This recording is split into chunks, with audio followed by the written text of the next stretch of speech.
Hello and welcome to the Aligned Wellness Podcast. I'm your host, Dr. Torrie Thompson, and this week we are going to dive into genetics and genetic testing. There is so much of an advancement, we'll say, in the realm of genetics. We can get so much more data, but with that, there is a lot of fear-mongering and a lot of, things that aren't exactly what they seem to be in terms of genetics. So I want to dive into what genetics are, how they control, diseases and what we can do to control our genetics, because that is a big part of the story that no one's talking about. And so you hear people say this all the time. Diabetes runs in my family. Obesity runs in my family. Heart disease runs in my family. And I have a friend and I heard him say, and I think it's so spot on. It's not the disease runs in your family in terms of those guys. It's that nobody runs in your family. And, joking aside, yes, there is a piece of genetics that does get passed down from parents to kids, but the reality is what we can control is the vast majority of the percentage if you're going to get this or not.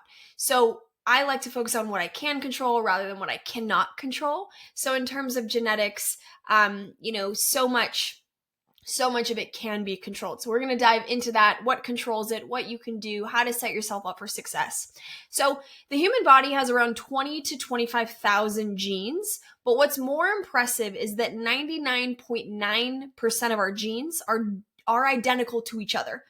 It's only 0.1% that actually differs us. So it's really kind of crazy when you think about it that such a small percentage is actually what causes the differences from person to person. So the big myths that we see in genetics is disease runs in my family. Genetics are not your destiny. I will say that again. Your genetics are not your destiny. Genetics only account for 5 to 10% of genetic diseases. So if you're looking at a disease and 5 to 10% of it's genetic, 90 to 95% of stuff is controllable. The second myth is genetic testing will give me all the answers. There are some very, very expensive genetic tests that you can get that they can give you great insights. However, because your genes can be turned on and off, it does not mean that that's going to come to fruition. And two, it doesn't give you an idea of how your body's actually functioning. It just gives you the blueprint of what's going on. The next is, I have good genes, so I don't need a detox. And unfortunately, that's just, not that true. There are genes that influence detox, but your epigenetics, so lifestyle choices, diet, sleep, gut health, toxic exposure play a far bigger role on how your body runs and detoxes than your actual genetics do. And then the last one is that my genetics are set. People get stuck in the doom and gloom genes, right? They might find out that they have an Alzheimer's gene or a cancer gene or whatever gene, and they get stuck on it. And yes, you cannot change your genetic code. It is set.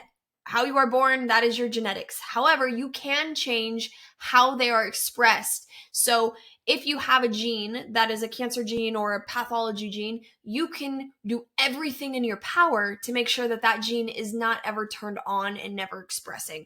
So looking at genetics are really the body's instruction manual. So every cell in our body has DNA. Think of that as a cookbook, right? And the genes are the individual recipes that tell your body how to make proteins. So epigenetics is the more important thing. Epigenetics is the chemical modifications that actually can turn genes on and off. We now know that genes can be turned on and off. And if they're on, they can be turned off. They're not stuck one way or the other. So think of your DNA as the recipe book, and epigenetics basically determines which recipes get used and which stay closed. Epigenetics is controlled by three things: DNA methylation, histone modification, and microRNAs. So methylation in epigenetics. So methylation just means that methyl groups are attached to DNA, making certain genes silent or active. So for example, if you had high methylation of a cancer protective gene, it would mean you have a low risk of cancer. But low methylation of a cancer protective gene would actually give you a higher risk of cancer. So methylation is impacted though by our diet, our stress, our toxins, and most importantly, by a lack of methyl donors. And this is where you see a lot of people talking about genetics. So there are dozens of genes involved in methylation. So we have different pathways like folate metabolism, methionine, detoxification, and neurotransmitter regulation. So the most common genes that people look for are MTHFR, COMT, MTR, and MTRR. So MTHR mutations are probably the most common. And so they reduce the body's ability to convert folic acid into 5-MTHF. So when you can't convert it, it causes poor DNA methylation, right? It doesn't have the methyl groups for the methylation of the DNA. So without enough methyl groups, important genes may stay active when they should be silenced, such as inflammatory or cancer-promoting genes. And conversely, protected genes like tumor suppressive genes might fail to activate, increasing risk. So the next part of epigenetics is histone modification. So if you think of a histone like a spool and your DNA is a long thread wrapped around it, when the thread is tightly wrapped, it's hard to read the instructions and the genes are off. When the thread is loose, it's easy to read the instructions and the genes are on. So histone modifications are like little tags that tell the spool how tight or how loose to be, turning the gene on or off. So if you look at under chronic stress, the stress hormones like cortisol can trigger histone acetylation. So this will loosen the DNA around the histones, which can allow genes related to inflammation to be more active. Your environment, your food, your stress, your toxins, your lifestyle can all influence these histones.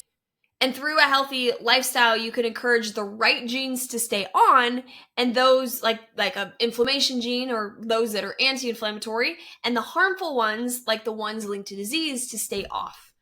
The last piece of the genetic puzzle is through microRNAs. So microRNA are small molecules that tell the gene when to turn on and off. So certain microRNAs regulate inflammation, and too much processed food can suppress the anti-inflammatory genes, leading to chronic illness. So microRNA 21 regulates tumor suppressing genes. Toxins, bad diet, stress, sleep, all can suppress this microRNA 21, which can cause the tumor suppressing genes to be turned on. So if the microRNAs work correctly, this helps keep genes balanced, turning off the harmful ones and allowing the helpful ones to function. If these microRNAs are disrupted, whether it's stress, toxins, poor diet, poor sleep, they may fail to block the disease-causing genes and increase the conditions like cancer, autoimmunity, or neurodegenerative diseases.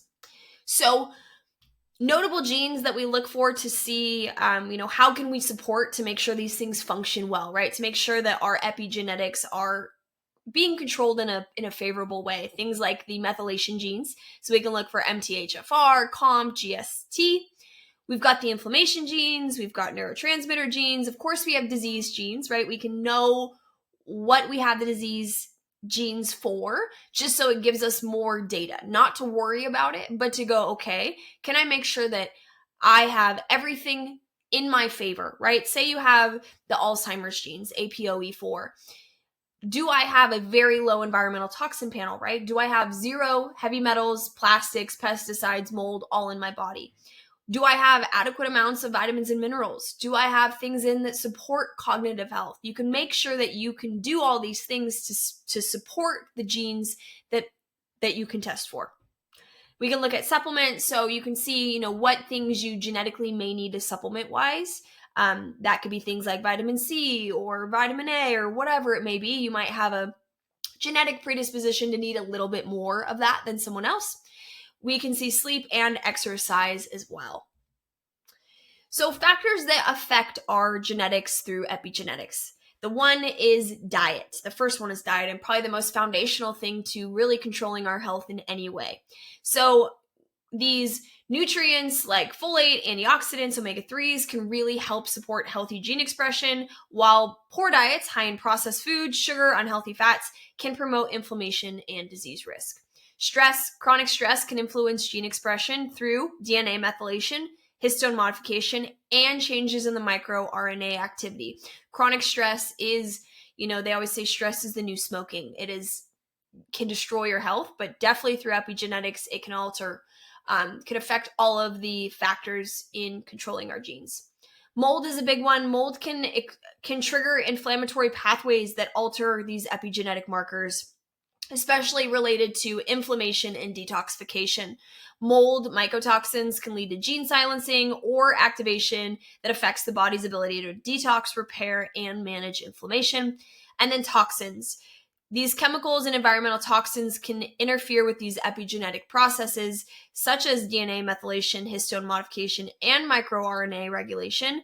These toxins may silence the protective genes, promote inflammation, and increase the risk of disease by altering normal gene function. So, one of the important things of health, aside from genetics, is our mitochondria. The mitochondria are in every single cell. We have from 1,000 to many thousand, depending on what type of cell, and they make all of the energy for the cells to do their process. Having healthy mitochondria is essential to having good epigenetic, having good control of our genes. So the healthy mitochondria can provide the energy necessary for these proper epigenetic modifications. They can maintain cellular homeostasis, so this is basically cellular balance. They can regulate oxidative stress, metabolism, and inflammation, which all can lead to the gene expression or malexpression. So, what do we do to optimize our genetic expression? The keys, and I'd say the most important things to epigenetic control and really health across the board. Number one, clean diet. You want to eat whole, real foods 80 to 90% of the time, right? You might have a few cheats here and there, but the majority of your diet is, quality protein, good fats, vegetables, fruits, color variety, clean, right? Not sugar, not seed oils, not processed foods, just a clean whole food diet. You want a low toxic load. So that's two angles. Getting the stored toxins out of your body. So making sure you don't have plastics or pesticides or VOCs sitting in your system, mold, heavy metals as well. So this is things like going through your personal care products, your cleaning products, your water, your food, making sure that there are clean products, that especially in the personal care, so body wash, makeup, shampoo, conditioner, and cleaning products, that there are no phthalates, parabens, fragrances, all of these harsh chemicals that are in many of these products. Next, you want to have a healthy gut. Having a healthy gut is key to having a healthy body. So you want to, again, doing the things above set you up for a healthy gut, but also, adding in things like bone broth, probiotic rich foods, they can help have a healthy gut as well. Lowering your stress. We have to find ways to lower stress. It's not getting to zero stress, because most people, that's just not reality, but it's getting to a place where your body can manage stress. So adding stress reducing practices in, whether it's breath work, meditation, exercise, vagus nerve stimulation, something to help your body lower stress, come out of that chronic fight or flight, and get to a place where it's relaxed, it's calm. Last but not least is good sleep. Your body heals and repairs and does so much while we're sleeping. So we have to prioritize good sleep. You need 7 to 8 hours of uninterrupted sleep. You can really, really improve your health by simply improving your sleep. So there are some things we can add into our diet that really support epigenetic control. The first is cruciferous vegetables, and these are sulfur-rich foods which help regulate those histone modifications and will also promote detoxification and liver health. The next is berries. These are packed with antioxidants like flavonoids and polyphenols, which can help influence gene expression through all of these epigenetic mechanisms we talked about. Then we've got turmeric or curcumin, the active ingredient or active compound in turmeric that is the powerful anti-inflammatory and antioxidant. This is going to help regulate histone modifications that can suppress cancer-related genes and promote DNA repair. Then we have green tea. Green tea has a compound in it, EGCG, which is a polyphenol that has been shown to influence DNA methylation and histone acetylation. Garlic is a sulfur compound which can help regulate DNA methylation and histone modifications. Garlic has been linked to epigenetic regulation that promotes detox, immune function, inflammation reduction, as well as cancer prevention. Then we have fermented foods, and fermented foods help the production of short-chain fatty acids, such as butyrate, which play a role in DNA methylation, histone deacetylation, and potentially improving gut health, immune function, and gene expression, all related to inflammation. So supplements for epigenetics that are crucial. So we have methylated Bs. These are crucial because they give you the methyl donors. So it is a methylfolate or methylcobalamin, and this is basically just taking the loophole version, right? Instead of having your body methylate it, you just take the methylated form so you have those methyl donors. Omega-3s, these are essential for epigenetic regulation, especially in terms of DNA methylation and histone modification. D3, and this is essential for the regulation of gene expression related to the immune function, bone health, and cancer prevention. It activates epigenetic regulators that influence DNA methylation, especially in genes that are related to inflammation and cellular growth. Magnesium, this plays a key role in histone modification, and it supports the activation of enzymes that are involved in DNA repair, cell division, and epigenetic processes. It also supports the mitochondria, which we just talked about. You have to have healthy mitochondria for your genetic epigenetic expression to work. And then probiotics, again, doubling down on the healthy gut. We have to have a healthy gut microbiome to have a good influence on these epigenetic processes. Some certain strains of these beneficial bacteria produce short-chain fatty acid, which will play a role in DNA methylation. Some other tools that have been shown to be beneficial for the epigenetic expression and control are things like exercise. Exercise modifies gene expression related to inflammation, metabolism, and stress resilience while improving DNA methylation. Fasting can activate autophagy, basically the cells clean up the sick and dying cells, allowing it to clean out damaged DNA and proteins, which is going to promote longevity. Cold exposure upregulates brown fat activation genes, improving fat metabolism and reducing obesity-related gene expression. Red light therapy, this is going to stimulate the mitochondria, which influences gene expression related to energy repair and cellular repair. It enhances DNA repair mechanisms by activating the genes which reduce oxidative stress and inflammation. Additionally, if you're doing red light, it can modify histone acetylation. And lastly, we have hydrogen water, which has been shown to modify microRNA expression, reducing the activation of genes linked to oxidative stress and aging. It can activate the NRF2 pathway, enhancing detox and cellular defense mechanisms against toxins and free radicals.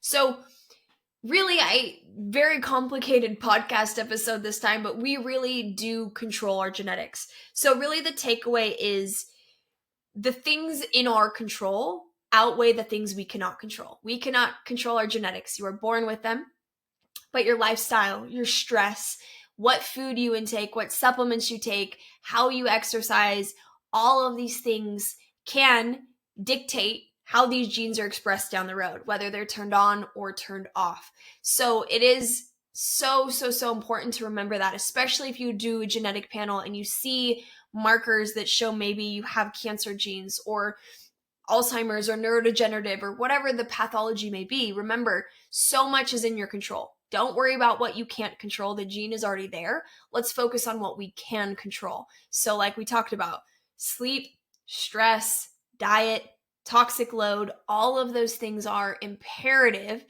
to be dialed in and controlled on to have the best potential outcome of our genetic code.